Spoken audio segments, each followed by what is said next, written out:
You ask Tiger to solve. This deals with linear equations with one unknown. The final result is x equals 2. Let's solve it step by step. Group all x terms on the left side of the equation. Subtract 4x from both sides. Group like terms. Simplify the arithmetic. Group like terms. Simplify the arithmetic. Group all constants on the right side of the equation. Subtract 2 from both sides.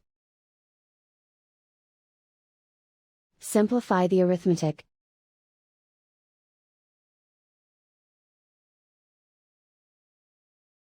Isolate the x. Divide both sides by 5. Simplify the fraction.